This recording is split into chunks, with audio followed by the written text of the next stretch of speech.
Welcome to the Word for Life podcast, a daily devotional covering the entire Bible from Genesis to Revelation. In Deuteronomy chapter 11, Moses gives two choices to Israel. One is to obey the Lord, the other is to go after the idols of Canaan like Baal, which promise fertility and blessings. First, Moses says in verse 1, "Love the Lord your God and keep His requirements, His decrees, His laws, and His commands always." Friends, in both the Old Testament and the New Testament, our Lord Jesus told His disciples in John 15:14, "You are my friends if you do what I command." The Apostle John and carrying out His commands. Similarly, in verse 3, he writes, "In fact, this is love for God, to keep His commands, and His commands are not burdensome." Moses then encourages the Israelites to obey the Lord by giving them two historical examples that they saw with their own eyes. The first is the destruction of the Egyptian army. The other one is the destruction of the rebels in the wilderness. When Pharaoh disobeyed the Lord, he and his army were swallowed up by the sea. When Dathan and Abihu disobeyed the Lord, they and their families were swallowed up by the earth. Friends, disobedience comes with a personal cost. Many believers have experienced personal loss when they disobeyed the Lord. But there is wisdom in doing the will of the Lord, because God's ways are always perfect and lead to life. Then from verse 10, Moses shows the great future that is before the Israelites. They are going to inherit a land that is a land which is far superior to Egypt. In verse 10 we read, "Created it by foot as in a vegetable garden." But Moses points out that Canaan will be different from Egypt.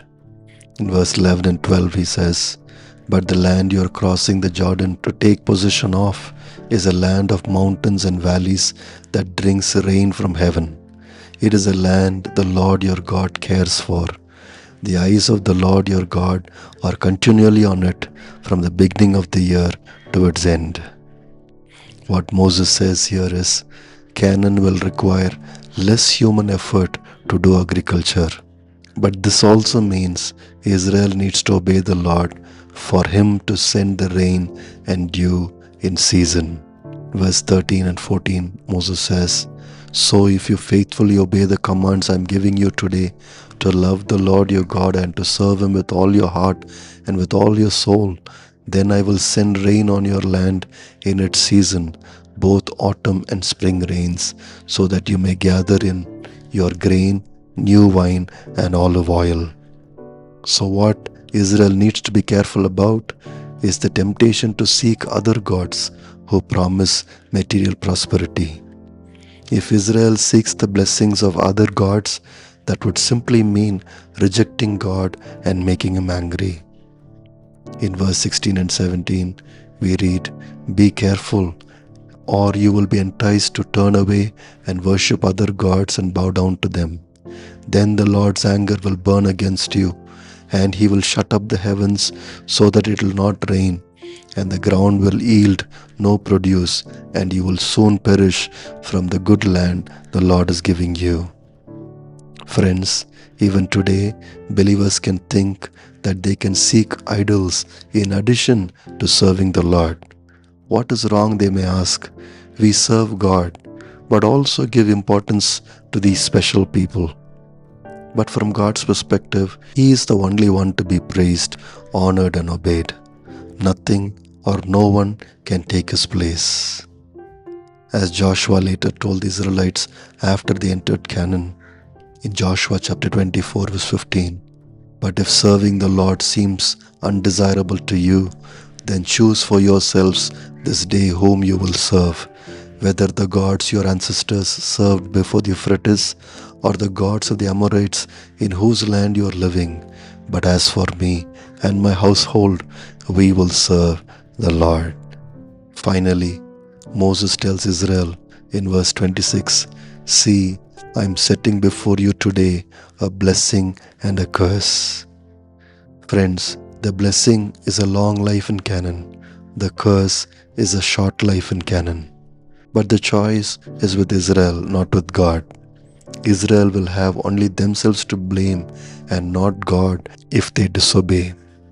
God will always be true to his promises. You see, right from their ancestor Abraham, the Lord has always promised to bless obedience to his commands. Friends, today we live in a world where obedience to the Lord is questioned. That is why people today live their lives by their own effort. They are constantly stressed out and somehow try to survive. But God's people love the Lord by obeying his commands, and therefore they find that obedience brings blessings from God. Friends, life can be easy because obedience to God brings blessings.